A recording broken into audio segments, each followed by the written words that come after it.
Tips for buying collectibles on eBay. Buying collectibles is one of the most enjoyable things to do on eBay, simply because you can find so many things that you just can't get anywhere else. Here are a few tips to help you on your way. Find your category. You'll probably find that all the items you're after are listed in a single category. Add this category to your browser's favorites and keep coming back. Look for mistakes.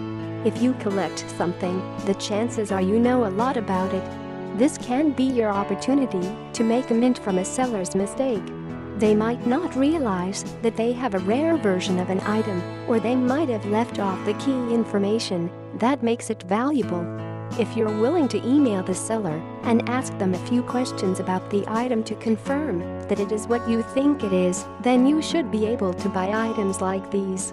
You can then resell them at a big profit, if that's what you want to do. Don't always believe descriptions. If you find something you haven't heard of and the description calls it rare, don't assume that it actually is. Far too many sellers just put rare into all of their descriptions. The chances are that the item is common and has just been described wrongly. Don't bid unless you know what you're buying. Stalk other users. When you collect something, you'll probably notice that there are 4 or 5 sellers who seem to come up with consistently good items and the same buyers buying them. Add their user pages to your favorites and check back often to see what they've got or what they're bidding on that you might be interested in. Don't get too attached to an auction.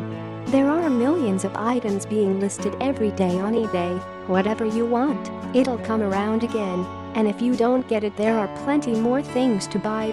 This is similar to the golden rule of negotiating. Always be prepared to walk away. If you can't walk away, then expect to pay over the odds. There are few things so rare that another seller won't have one to sell. Go and bid in a lower-priced auction instead of getting into a bidding war in one that is already expensive. Beware of the postage. If you collect lots of small things with a relatively low value, you might end up paying as much for postage as you do for each item.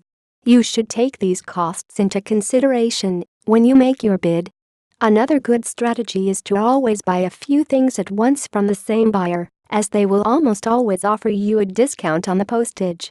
When you're bidding, you might notice that some auctions go more slowly than others, going days at a time without any new bids. The next email tells you how to take advantage of these low auctions.